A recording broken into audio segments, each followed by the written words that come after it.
Quelque part, vous êtes quand même la preuve que vous ne connaissez finalement pas grand-chose à l'enseignement professionnel, parce que l'apprentissage n'est pas la seule réponse à apporter. Et elle n'est même pas forcément la plus adaptée par ailleurs. Je suis enseignante en bac professionnel et je peux vous assurer que les périodes de formation en milieu professionnel sont énormément révélatrices des fois des élèves qui ne sont pas prêts encore à être projetés directement sur le monde du travail. Le problème, c'est que quand vous êtes en apprentissage, si ça se passe mal dans votre milieu professionnel, qu'est-ce qui se passe? C'est que l'élève est non seulement dégagé de l'entreprise, mais il est aussi dégagé de son parcours de formation. Donc vous voyez bien que l'apprentissage, ça reste une solution, mais ce n'est pas la seule solution. Et donc on ne peut pas comme ça revendiquer 1 million d'apprentis. Et puis, soyons honnêtes, vous versez franchement des larmes de crocodile en réalité dans cette histoire. Parce que non, ce n'est pas le sort de ces jeunes qui vous intéresse. Et pour ça, j'en ai la preuve. Parce que voici ce que vous auriez fait si vous étiez intéressé à ces jeunes. Déjà, vous n'auriez pas opéré une diminution des crédits qui est bien plus importante que celle de l'État. Vous enlevez plus de crédits que n'en enlève l'État. Et vous êtes en train de faire justement une motion qui dénonce,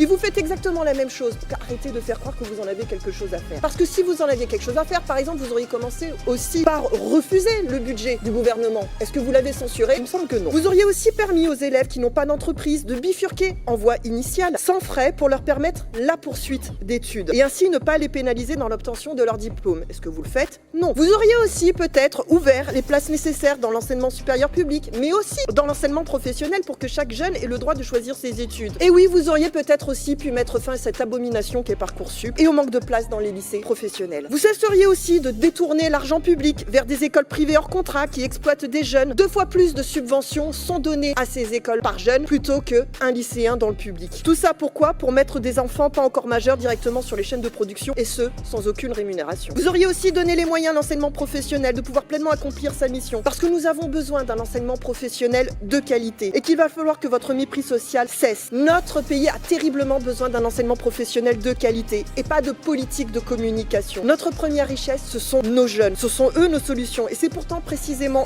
eux que vous laissez galérer. Et en tant qu'enseignant, je peux vous assurer d'une chose, vous ne les méritez pas, ces jeunes. Vous ne les méritez pas, cette jeunesse qui devra affronter la seule vraie dette que vous leur laisserez, la dette écologique.